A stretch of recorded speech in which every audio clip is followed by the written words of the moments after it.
Hello everyone, welcome to my channel maths classes. Percentage कर रहे थे हम कॉम्पिटिशन्स के लिए। तो लास्ट क्लास के अंदर हमने कुछ क्वेश्चंस प्रैक्टिस करे थे, एक बहुत इंपॉर्टेंट कंसेप्ट भी सीखा था।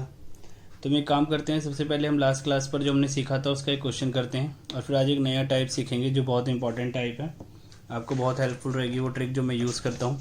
तो पहले लास्ट क्लास पर बेसिक क्वेश्चन करते हैं। तो ये क्वेश्चन नंबर 8 आपको रीड करना है, ठीक है। तो क्वेश्चन है, if Ravi's salary is 25% more than Raju's salary. ठीक है ना, रवि की सैलरी अगर 25% ज़्यादा है राजू की सैलरी से, then the percentage by which Raju's salary is less than the Ravi's salary. तो कहता है राजू की सैलरी जो है वो रवि की सैलरी से कितनी कम है। कह रहा है रवि की सैलरी 25% ज़्यादा है राजू की सैलरी से, तो राजू की सैलरी कम हुई रवि से। तो पूछ रहा है राजू की सैलरी कितने परसेंट कम है रवि की सैलरी से। तो क्वेश्चन में कह रहा है, देखो बहुत सिंपल क्वेश्चन है। क्वेश्चन में कह रहा है कि जो रवि है, जो रवि की सैलरी है, ठीक है ना, वो क्या है 25% ज़्यादा है। और मैंने आपसे बोला था जब कोई चीज़ ज़्यादा होती है जितनी भी 100 में उतना ऐड कर देते हैं। तो 125% है किससे, राजू से, है ना। राजू से 25% ज़्यादा है ना, तो राजू की सैलरी में 25% ऐड कर दो, मतलब 125% है। रवि को एक्स मान लो, इसको सॉल्व कर लो, ये 5/4 आ जाएगा, ठीक है। इसको सॉल्व करके कितना आ जाएगा 4x/5y। उसने बोला है कि राजू की सैलरी रवि से कितनी कम है। राजू को अपने y माना हुआ है ना, तो y वाले को अकेला करना है। तो आप पहले तो इसको ऐसे लिख लो 5y = 4x, फिर ये ऐसे हो जाएगा y = 4/5x। उसके बाद परसेंटेज में चेंज कर लो, तो 100 से मल्टीप्लाई कर दो। देखो लास्ट लेक्चर का ही पार्ट है, अगर आपने लास्ट लेक्चर नहीं देखा है तो थोड़ा नहीं समझ आएगा मैं क्या समझा रहा हूँ। ये कैंसिल हो जाएगा, कितना आ जाएगा ये आपका 80। तो जो y है वो 80% है x का, और y क्या था यहाँ पे राजू, और ये x क्या है यहाँ पे रवि। तो जो राजू की सैलरी है वो 80% है रवि की, लेकिन उसने क्वेश्चन में क्या पूछा है कितनी कम है। तो आप बोलोगे कितनी कम है, 20% कम है। राजू की जो सैलरी है वो रवि से कितनी कम है, 20% कम है। ओके, तो ये वाला क्वेश्चन आपको समझ आ गया। अब जो मैं टाइप आपको सिखाऊंगा ना, ये सबसे इंपॉर्टेंट टाइप है परसेंटेज का। जैसे लास्ट क्लास के अंदर वो टफ़ था, ये टफ़ नहीं है, बट ये बहुत इंपॉर्टेंट है। इसको करने के काफ़ी सबके अलग अलग मेथड्स होते हैं। तो मैं अपना मेथड आपको एक्सप्लेन करूँगा कि मैं किस तरीके से करता हूँ। मे भी शायद सबको सबसे ईजी लगे आपको ये वाला मेथड, ठीक है। जो बिगनर्स हैं, जो पहली बार परसेंटेज पढ़ रहे हैं, उन्हें तो ये मेथड बहुत आसान लगेगा, बहुत आराम से समझ आ जाएगा। जो पहले से कुछ कर चुके हैं तो उन्हें हो सकता है वो किसी और मेथड से करें। तो आप इस वाले मेथड को देखना है, बहुत हेल्पफुल रहेगा आपके लिए। तो क्वेश्चन है, the price of sugar rises, बढ़ जाता है बाय 25%। शुगर का प्राइस 25% बढ़ जाता है। If a family wants to keep their expense on sugar the same. कोई फैमिली है वो चाहती है कि उसका जो खर्चा है वो सेम रहे जैसा पहले था। शुगर का प्राइस 25% बढ़ गया, लेकिन फैमिली चाहती है जितना खर्चा वो पहले कर रहे थे उतना ही खर्चा वो अब करें। तो सीधी सी बात है, तो क्वांटिटी जो जितने पहले जितनी चीज़ ला रहे थे अब उससे वो कम चीज़ लाएंगे, क्योंकि पैसे तो उनके पास लिमिटेड ही हैं। जैसे मान लो आपके पास 100 रुपये हैं और कोई चीज़, मान लो पहले आपको कोई चीज़ 10 किलो लाते थे, तो 10 रुपये की पड़ती थी। अब मान लो अब वो चीज़ 20 रुपये की हो गई, तो वो आप 5 किलो लाओगे, लेकिन आपके पास तो 100 रुपये ही है ना। वही कह रहे हैं कि फैमिली चाहती है कि उसका जो खर्चा है वो क्या रहे, पहले जैसा ही रहे। तो फैमिली क्या करेगी, अपनी कंजम्पशन को कम करेगी, ठीक है। तो वो पूछ रहा है कितने % कम करेगी, कितना खर्चा हुआ है 25%। तो इस टाइप के क्वेश्चन का मैं आपको एक लॉजिक समझाता हूँ। ये बिल्कुल फुल प्रूफ लॉजिक है, लगभग सब जगह लगेगा। आपको क्या करना है, स्टार्टिंग में जितना प्राइस को भी 100 मान लेना है और क्वांटिटी को भी आपको 100 मान लेना है, कि आप पहले 100 रुपये में 100 चीज़ खरीद के ला रहे थे, ठीक है। अब प्राइस कितना % बढ़ गया था क्वेश्चन में, 25%। आप क्वेश्चन का स्क्रीनशॉट ले लिया करो या पॉज करके लिख लिया करो, ताकि आप साथ साथ क्वेश्चन को पढ़ सको। मैं पहले से सॉल्व नहीं करके रखता, मैं साथ साथ क्वेश्चन आपको इसलिए सॉल्व करा रहा हूँ कि आपको समझ आए कि कितना टाइम लेता है और कैसे क्वेश्चन को समझना होता है, पढ़ना होता है, ठीक है। तो आपको हमेशा मानना है कि स्टार्टिंग में प्राइस 100 था और क्वांटिटी 100 थी। अब 25% बढ़ गया, तो 100 का 25% 25 होता है। तो अब वो चीज़ 125 रुपये की, अब आपका प्राइस 125 रुपये हो गया टोटल। और क्वांटिटी कुछ कम हुई है, पता नहीं कितनी कम हुई है, मैंने मान लिया x हो गई। पहले 100 चीज़ें ला रहा था मैं 100 रुपये में, अब मैं क्या है, मतलब पहले मेरा प्राइस 100 रुपये था और क्वांटिटी 100 थी। अब प्राइस 125 हो गया है, तो क्वांटिटी पता नहीं कितनी होगी, मुझे नहीं पता। तो ये एक क्वांटिटी का प्राइस है, ये ध्यान रखना, ठीक है। अब यहाँ पर क्या है, मुझे पता नहीं कितना हो गया, तो मैं, लेकिन मुझे पता है कि जो टोटल खर्चा मेरा पहले हो रहा था उतना ही खर्चा मेरा अब हो रहा होगा। मतलब अगर मैं प्राइस को क्वांटिटी से मल्टीप्लाई कर दूँ तो टोटल खर्चा मिल जाएगा ना मुझे, कि मान लो आप 100 रुपये की 10 चीज़, मतलब 100 रुपये की कोई चीज़ और आप 10 चीज़ें खरीद के लाए तो 1000 रुपये खर्च हो गए ना। ऐसे ही 100 रुपये की कोई चीज़ थी और आप 100 चीज़ें खरीद के लाए हो तो कितना खर्चा हो जाएगा, इन दोनों को मल्टीप्लाई कर दो। तो जब आप इन्हें मल्टीप्लाई करोगे तो कितना आ जाएगा आपको, ये 10,000। ऐसे इधर कितना खर्चा हो जाएगा, 125 इंटू एक्स, है ना। वो लेकिन उसने क्वेश्चन में बोला है कि जो उसका खर्चा है वो क्या रहना चाहिए, सेम। तो ये जो 125 एक्स था मैं इसको किसके बराबर कर दूंगा, 10,000 के बराबर, क्योंकि मेरा ये क्या रहना चाहिए, सेम रहना चाहिए, है ना। अब उसके बाद यहाँ पर क्या आएगा, 10,125। मतलब हमेशा ट्रिक से क्वेश्चन नहीं होगा, इन्हें लॉजिक्स बोलते हैं, लॉन्ग टर्म तक आपके माइंड में रहेंगे। इसे काट दो 25 के टेबल में, तो ये आ गया आपका 80। मतलब ये जो x है ये आपका कितना आ गया, 80 आ गया। अब कोई चीज़ 100 से 80 हो गई, मतलब 20 कम हो गया, और जो 20 होता है वो 100 का कितना परसेंट होता है, 20%। तो आपको कितनी क्वांटिटी कम करनी पड़ेगी अपनी, 20% क्वांटिटी क्या करनी पड़ेगी, डिक्रीज करनी पड़ेगी। इस काम को करने में आपको 10 सेकंड भी नहीं लगेंगे, 10-15 सेकंड। ये देखने में बड़ा लगता है, जब आपको ये चीज़ आती होगी ना, फटाफट 100 करके सीधा वैल्यू लिख के आंसर निकाल दोगे, ठीक है। तो प्रैक्टिस करना है इस टाइप का क्वेश्चन और देखो। तो ये वाला क्वेश्चन पढ़ना है। The price of an article is reduced by 25%। कोई मतलब आर्टिकल है, उसका प्राइस जो है वो क्या कर दिया, 25% कम कर दिया। But the daily cell of an article is increase bye 30%। अब 25% जब हमने उसका प्राइस कम करा तो उसकी जो सेल थी ना वो 30% बढ़ गई। मतलब पहले जितनी भी आइटम बिक रही थी अब उससे 30% आइटम ज़्यादा बिक रही है। अब उसके बाद कह रहे हैं कि हमें बताना है कि कितना sale, net effect on the daily sale receipt. तो टोटल पैसा जो आ रहा था उस पर कितना इफेक्ट पड़ा, पहले कितना पैसा आ रहा था और अब कितना पैसा आ रहा है, परसेंटेज में आंसर निकालना है। ओके, ठीक है। देखो अब पहले क्या था, मान लो प्राइस पहले आपका 100 था, है ना, और क्वांटिटी भी मान लो आपकी पहले 100 थी। प्राइस पर यूनिट 100 था और आप 100 क्वांटिटी पहले क्या कर रहे थे, बेच रहे थे। अब आपने क्या करा, प्राइस को कितना कम कर दिया, 25% कम कर दिया। 100 का 25% 25 होता है, इसलिए 100 मानने का फ़ायदा होता है, हमें परसेंटेज निकालनी नहीं पड़ती। तो अब ये 75 रुपये हो गया इसका प्राइस, एक क्वांटिटी का। और ये जो चीज़ है क्वांटिटी वो 30% बढ़ गई, है ना। दोबारा देखो क्वेश्चन एक बार, क्वांटिटी जो है वो 30% क्या हो गई, बढ़ गई, ठीक है। Article is increased by 30%। अब उसके बाद हमें बताना है कि कितना चेंज आया। तो अब पहले हमारे पास इतना पैसा आ रहा था, इन दोनों को मल्टीप्लाई कर दो, प्राइस इंटू क्वांटिटी, और इन दोनों को भी मल्टीप्लाई कर दो। तो मैंने मल्टीप्लाई की जो ट्रिक है वो समझा रखी है आपको। मान लो आपको 13 को 130 को 75 से मल्टीप्लाई करना है। तो 13 को 7 से करो, 910, एक जीरो लगा दो, 13 पंजे 65। इन दोनों को जोड़ दो, कितना आ जाएगा ये 975, और ये 0 9750। देखो इसके बाद आपको हमेशा क्या करना है, आपको परसेंटेज 100 से निकालना बड़ा इजी रहता है। तो जो भी यहाँ वैल्यू आएगी उसको 100 से डिवाइड कर देना, तो आपका यहाँ पर ये परसेंट में चेंज हो जाएगा। तो ये हो जाएगा आपका 100 से डिवाइड करने पर 100, और ये हो जाएगा 97.5। तो 100 से अगर कोई चीज़ 97 पॉइंट, मतलब आपकी ये क्या होगी, रिसिप्ट हो गई, मतलब ये पैसा हो गया आपके पास। कोई चीज़ 100 थी और अब कितनी होगी, 97.5। इसका मतलब ढाई कम हो गई वो। अब कोई चीज़ 100 में से अगर ढाई कम हो तो मैं बोलूँगा ना 2.5% क्या हो गई, वो डिक्रीज़ कर गई। ये डिक्रीज़ के लिए लिखते हैं हम, ठीक है।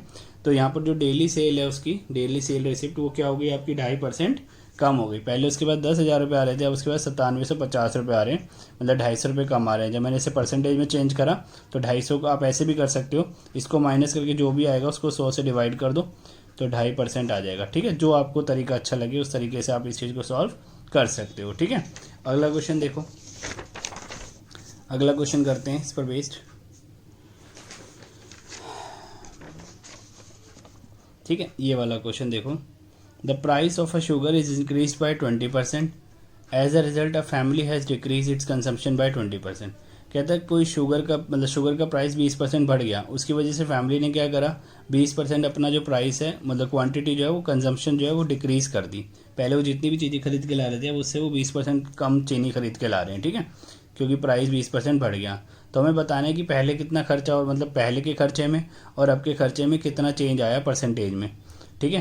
पहले जो भी प्राइस था उसका 20% बढ़ा दिया, तो क्वांटिटी 20% उन्होंने कम कर दी। तो अब बताना है कि पहले से एक्सपेंडिचर ज़्यादा हो रहा है या कम हो रहा है। ये ऐसा ही क्वेश्चन है, जैसे यहाँ पर हमारे रिसिप्ट में एक चेंज आ गया था कि पहले हमारे 10,000 खर्च हो रहे थे, अब 9750।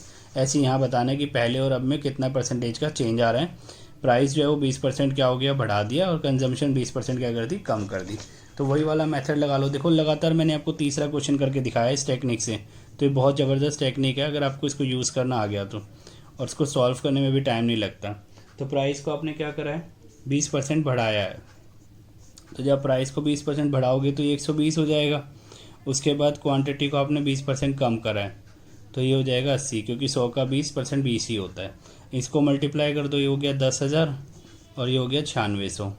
इन दोनों में 400 का डिफरेंस है, 100 से डिवाइड कर दो तो 4% आपका क्या हो गया, डिक्रीज़ हो गया, है ना। पहले 10,000 था, अब 9600 हो गया। तो 4% आपका जो होगी वो जो खर्चा है, जो एक्सपेंडिचर है, वो 4% आपका क्या हो जाएगा, कम हो जाएगा। बताना कितना टाइम लगा इसको। टाइम भी देखोगे ना तो 10 सेकंड नहीं लगे होंगे इस पूरे क्वेश्चन को सॉल्व करने में, पढ़ के अगर 15 सेकंड। ठीक है, तो इसकी प्रैक्टिस करना है, इस मेथड की, बहुत मेथड काम आने वाला है आपके ये। ठीक है, तो ये टाइप आपको बुक्स में मिल जाएगा, जो भी बुक आप रेफ़र करते हो उस बुक के अंदर से इस टाइप के सारे क्वेश्चन प्रैक्टिस कर लेना, जहाँ पर ये प्राइस, क्वांटिटी, आर्टिकल का चक्कर होता है कि वो ये भी कह सकता है कि भाई इतना प्राइस बढ़ गया, उतना प्राइस बढ़ गया। तो जैसे जैसे क्वेश्चन आएंगे मैं डिस्कस करूँगा। अगर आपको कोई डाउट आता है तो आप मुझे सेंड कर सकते हो, इंस्टाग्राम पर सेंड करो, टेलीग्राम पर सेंड करो, जहाँ पर आपका मन हो सेंड करो, मैं आपके डाउट सॉल्व करके आपको सेंड कर दूँगा। ठीक है, आगे देखते हैं अगला टाइप। ये वाला टाइप भी काफ़ी इंपॉर्टेंट है और सबसे इजी टाइप यही है परसेंटेज के अंदर। देखो पढ़ते हैं। इफ़ द न्यूमरेटर, न्यूमरेटर को अंश बोलते हैं हिंदी में। If the numerator of a fraction, कोई फ्रैक्शन है भिन्न, उसका अंश जो है न्यूमरेटर, उसको क्या कर दिया है, 200% बढ़ा दिया है। देख लो इस चीज़ को ना, मैं देखो जानबूझ के क्वेश्चन पिक करा है मैंने, इसमें ना स्टूडेंट को बड़ी कन्फ्यूजन रहती है, तो अभी समझाऊंगा इसमें कन्फ्यूजन क्या रहती है। कह रहा है the numerator of a fraction is increased by 200% and denominator is increased by 350%। The resultant fraction is 5/12। देखो कोई फ्रैक्शन था पहले, कोई डिवाइड में कुछ लिखा हुआ था पहले, लाइक x/y, ऐसा कुछ लिखा हुआ था, x/y। अब इसने कहा कि जो न्यूमरेटर है ना उसको 200% बढ़ा दिया है। अब स्टूडेंट कंफ्यूज हो जाता है। देखो जब भी ऐसे लिखा हो ना इंक्रीज्ड बाय, यहाँ अगर बाय लिखा हो तो वो चीज़ पहले 100% थी, उसके बाद जो भी यहाँ लिखा हुआ है वो उसमें प्लस हो जाएगा।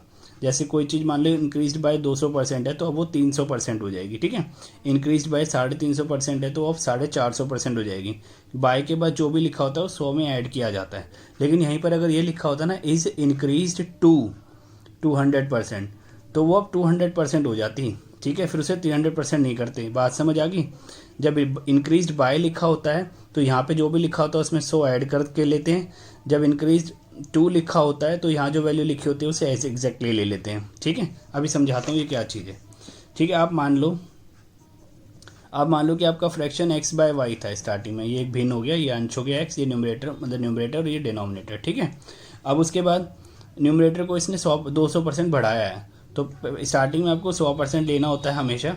200% बढ़ाया तो 200% जब आपने बढ़ाया तो इसको 300% ले लेना है, 300% ऑफ x ऐसे लिखना है। ठीक है, और ऐसी y में डिनोमिनेटर उसने 350% बढ़ाया है, लिखा ना बाय 350%, तो नीचे लेना है 450। तो जब भी इंक्रीज्ड बाय बोलेगा या डिक्रीज्ड बाय बोलेगा तो 100 उसमें प्लस और माइनस करते हैं। ठीक है, अब उसके बाद देखो तो ये कह रहा है जब हमने ये काम करा ना तो हमारा जो फ्रैक्शन है वो कितना हो गया, मतलब जो हमारा डिवाइड वाला था सॉल्व कितना हो गया, 5/12 हो गया। तो जब आप पहले तो ये था, ये ओरिजिनल फ्रैक्शन है आपका, तो जब आपने ये काम करा तो ये कितना हो गया, 5/12, 5/12। इसको सॉल्व कर लो, परसेंटेज का साइन हटाओ, नीचे 100 लगाओ, ऑफ के लिए मल्टीप्लाई, 450, 100 और ऑफ के लिए मल्टीप्लाई। हर एक की ट्रिक याद करने बैठोगे फंस जाओगे, बार बार कह रहा हूँ। ये 100 से 100 कैंसिल, इस 0 से 0 कैंसिल, ये 30x, ये 45y और ये 5/12। ठीक है, इसको सॉल्व करो, 15 दूनी 30, 15 दिया 45। आपकी अपने आप स्पीड बढ़ जाएगी कैलकुलेशन की, आप अपने आप ही डायरेक्ट ये वाला स्टेप लिख पाओगे थोड़े दिन में। ठीक है, लेकिन अभी नहीं। जो अगर फर्स्ट टाइमर हो तो मैं आपको सजेस्ट करूँगा एक स्टेप लिख के करो, आपकी स्पीड अपने आप बनती चली जाएगी। यहाँ से क्रॉस मल्टीप्लाई हो गया, 3 ऊपर चला गया, 2 नीचे चला गया, ये हो गया 3 4 जा 12, तो 4 2 जा 8, 5/8। ये आपके फ्रैक्शन आ गया ओरिजिनल वाला। तो कुछ भी नहीं है इसमें, बहुत सिंपल क्वेश्चन था ये। ठीक है, ठीक है। अब मेरी एक बात समझना, ये तो मेरा क्वेश्चन, अगर मेरा उस क्वेश्चन में यहाँ लिखा होता ना, यहाँ लिखा होता 200%, तो मैं यहाँ पर 300% नहीं लेता, मैं यहाँ क्या लेता, 200% x। समझ आ गया। और यहाँ पर अगर लिखा होता ना 350%, तो मैं यहाँ 350% लेता। तो 2 के बाद जो लिखा होता है वो एज इट इज़ ले लेते हैं, लेकिन अगर बाय के बाद लिखा है तो उसमें 100 प्लस कर देते हैं। समझ आ गया।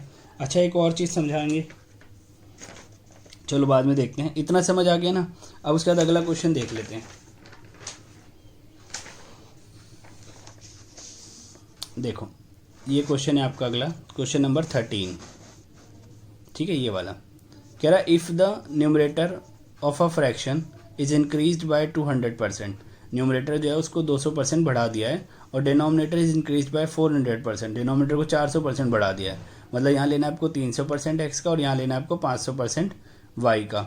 उसके बाद क्या कह रहा है, जो रिजल्टेंट फ्रैक्शन है वो 1 सही 1/20। तो इसको सॉल्व कैसे करते हैं, 20 से कम 20 प्लस 1 21, मिक्स फ्रैक्शन बोलते हैं इसको।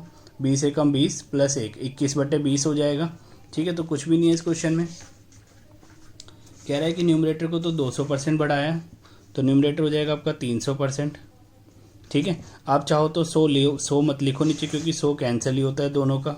ठीक है, तो ये हो गया आपका 300x, और जो नीचे वाला है वो उसको कितना बढ़ाया 400%, तो वो हो गया 500y। ठीक है, नीचे के 100 नहीं लिखे मैंने दोनों के। तो ये सॉल्व करके 1 से ही 1/20 हो जाएगा।